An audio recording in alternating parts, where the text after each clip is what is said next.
Now, unwrapping is a difficult process. We all know that when you first begin using 3D modelling software. Now, the aim of the game really is to get all of this object into this texture space, using up as much of the space as possible without actually exceeding the lines. Now, what the actual point of it is to try and get the squares or the checkered map to appear as square as possible. So if we just apply the checker map again to the object, hopefully we can see what's starting to go on with the shape. If we look up here, we can see that this part of the lamppost is actually really well done, because we've got these squares are perfectly square, and that's what we're trying to aim to do. We're trying to get them as square as possible, because this actually applies the texture to them really well. Now, what we're trying to do is to do that with the whole thing. Now, there's a couple of ways and tools in which we would use in order to get this to work. Now, as you can see, this object, the lamppost that we've been working on, has got sides that are sort of on top of the or facing upwards. We've got ones that are facing out, we've got ones that are sort of changing shape. They're sort of almost gradually getting bigger as they go lower, as we've got here. So there's a bit of a sort of a slope to the shape. Now, this can become a little bit difficult to get these shapes into here without actually making them look a bit skewed, really.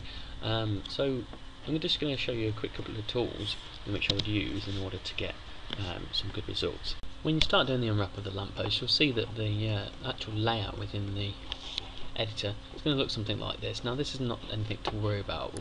What I would suggest first of all doing is selecting the little part that you've done for the top of the lamppost and going to mapping, normal mapping, and just do a box map.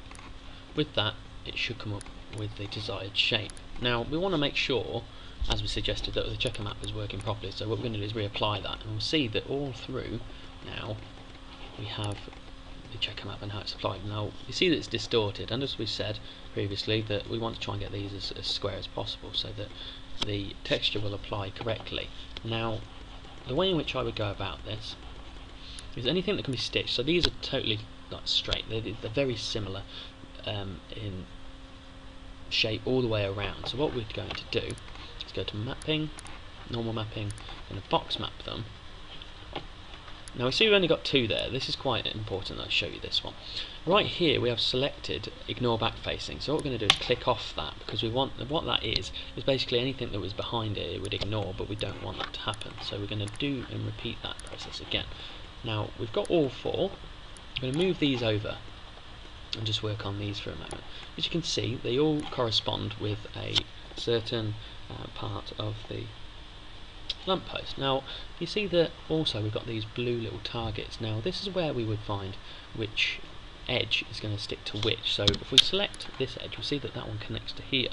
So what I'm going to do is I'm going to click on our faces. I'm going to drag this one up. I know that it's going to face the opposite way, so what I'm going to do is use the rotate tools to then line it up, and I'm going to use the stitch tools. What we've got here is the red one is stitch to target, so the red will go to the blue. This one is stitch to average, so the red and blue will meet in the middle, and this one is stitch to source, so the blue will meet the red. What we're going to do is stitch to average. Okay, then we're going to do it with the other ones as well. We'll see what happens. So here it goes to there, so what we're going to do is move that one up, same with that, and the same with the final one. We'll see where this one is going. Oh, it's going to go there, so we're going to move this up, and we're going to rotate this one again as well. Now, we've got the rotate options here. We've also got the tools, and what we can do is flip or mirror horizontally as well. So what we're going to do is we're going to stitch average. When we've done that, what we're going to do is select all of them in the polygon, and we're going to go to tools, and we're going to go relax. In here we've got two options: this is start, relax, or we can apply. I'm just going to apply, because what it will do is try and get them all to be as relaxed as possible. And what you will see on your model is perfectly square come out. Okay, and we'll move that one out of the way. For any that are facing upwards, like we've got here, I would do exactly the same, but what we're going to get is this result. Now that's fine, we can stick with that, and we'll put, and you see that it's nicely allocated on here. Anything that's like this and a bit of a slope and it's gradually getting larger at the bottom, what I would do is go to Mapping and Flatten Mapping, because what will happen then is it will do them individually, and stitching is very, very hard to do. Now, anything that is underneath, like this, we'll do the same. You can do Flatten Mapping or Box Mapping, it doesn't really matter because it's only one polygon, and that will nicely assign that for us. Same with any that are underneath, will have returned to being looking something like this. Now what we need to do is progressively work all the way up and doing that, but we need to bear in mind that they may change in shape and direction. So use the box and flatten mapping method for this as much as possible. Now we had these before, we'd use the stitch tools, but there's also others. If we click this one and there's a break tool, what we have is the ability to move that away from what we did beforehand as well, which is a very useful tool. 3DSMax, there is some tools that will help you when you come around to finishing this off. So once you've done the whole of the lamppost, you can actually select the whole of it and go to pack UVs and press OK, and it will try and do the best job as possible in order to get all of the faces and polygons within this. However, it may or may not do a very good job, so you will have to move them around. It does end up being a little bit tedious, I know, and it does take a long time, but this is the process in which you would need to follow in order to use the texture space as well as possible. What I was saying about packing UVs, well, this one looks successful as we've got it. However, if we use the tool, and I'll show you what it does to this, it's not really what we wanted. So as you can see, you will have to do some of the work yourself in order to get the best results. Now I hope this has helped out when it comes to rigid objects that you find in your environment. Now there are some different tools that I would use for characters, which I'm not going to be showing at the moment today, but I would go with the box mapping and the flatten mapping in order to get the best results with environmental props.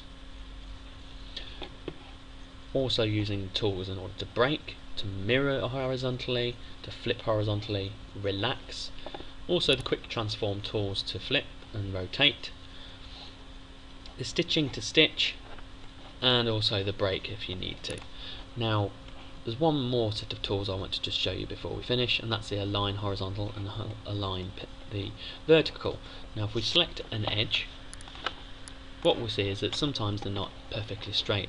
So if we align horizontally, they'll line up perfectly straight now, and also if we move that off slightly, we would find that we could do that vertically.